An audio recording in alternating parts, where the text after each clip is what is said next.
Bonjour, aujourd'hui je vous présente la capsule pédagogique 6.1, c'est pour la mathématique 8e année. Nous allons voir dans le 6.1 comment résoudre des équations à l'aide de modèles. Mais avant de faire ça, on va faire une petite révision sur c'est quoi une expression, une équation, la multiplication, la division des nombres entiers et comment utiliser les carreaux algébriques. Ça, c'est les unités seulement. Ça fait c'est quoi une expression? Une expression algébrique qui contient au moins une variable. Par exemple, 3x. Alors, 3x serait considéré comme une expression.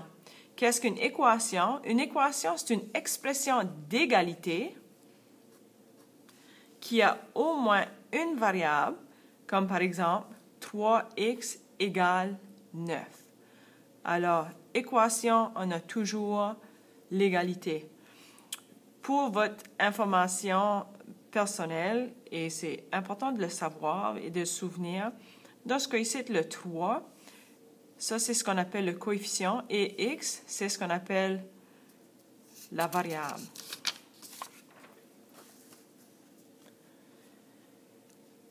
L'addition et la soustraction des nombres entiers, nous sommes habitués de faire l'addition et les soustractions des nombres entiers avec ici on a les signes positifs et négatifs, nous l'avons fait en 7e, c'est pour ça que je fais une révision, c'est pour stimuler votre mémoire. Ça fait, ici j'ai plus 3, quand il n'y a rien ici, là, ceci c'est un plus 3, moins 3. J'utilise des positifs et négatifs pour représenter plus 3, moins 3. Ce que j'ai à la gauche, ici, ça représente le plus 3. À la droite, ça représente le moins 3. Une fois que j'ai mis mes positifs et mes négatifs, je vais trouver ou voir si j'ai des paires nulles. Ici, j'ai une paire nulle, 2, 3. Et comme vous pouvez voir, il ne me reste rien. Alors, plus 3, moins 3, ça me donne 0. Ici, j'ai moins 6, moins 2. Je vais utiliser mes positifs négatifs. À la gauche, j'ai 1, 2, 3. Je représente mon moins 6. À la droite, c'est mon moins 2. Je regarde, j'ai aucune paire nulle. Alors, ceci, je compte combien j'ai de négatifs et j'en ai 8. Ma réponse ici est moins 8. On va le travailler un petit peu plus. J'ai moins 15 plus 12. À la gauche, ici, ça représente mon moins 15. À la droite, ça représente mon plus 12. Je vais enlever mes paires nulles et il me reste moins 3. Alors, ma réponse ici, c'est moins 3.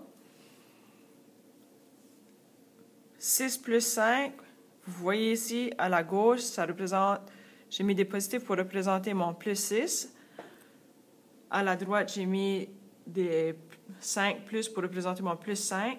Je n'ai aucune paire nulle, alors ma réponse ici est 11. La multiplication et la division des nombres entiers positifs et négatifs. Il ne faut pas oublier, lorsqu'on multiplie, on divise deux pareils.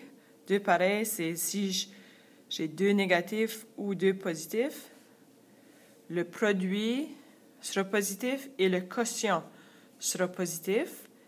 Si je multiplie ou je divise deux différents, si j'ai comme un moins et un plus ou un plus et un moins, le produit sera négatif et le quotient sera négatif. On va faire un petit peu d'algèbre ici. J'ai 2x moins 16. Je veux isoler la variable pour savoir c'est quoi la valeur de x. Afin d'être capable de faire ça, je vais me débarrasser du 2. Je sais que c'est 2 multiplié par x. Alors, pour être capable d'enlever le 2, je vais faire une division. Qu'est-ce que je fais à la gauche? Je dois faire à la droite. Je vais diviser par 2 aussi. Maintenant que j'ai fait la division, je peux biffer mes 2. Il reste x. Et j'ai moins 16 divisé par 2. Je sais qu'ils sont deux différents. J'ai un plus et un moins. Alors, ma réponse va être négative et ma réponse est moins 8. À la droite ici, j'ai moins 3x égale moins 15. Même chose, pour savoir c'est quoi la valeur de x, je vais isoler x. Je veux que x soit tout seul. Je vais me débarrasser du moins 3. parce que c'est une multiplication, je vais faire l'inverse, je vais faire une division. Alors, pour être capable de me débarrasser du moins 3, je vais le diviser avec moins 3. Qu'est-ce que je fais à la gauche? Je dois faire à la droite, moins 3. Faites attention, ici, je dois le diviser avec moins 3. Si je le divise avec plus 3, il va me rester moins x. Ça fait qu'il faut que je le divise avec la même chose.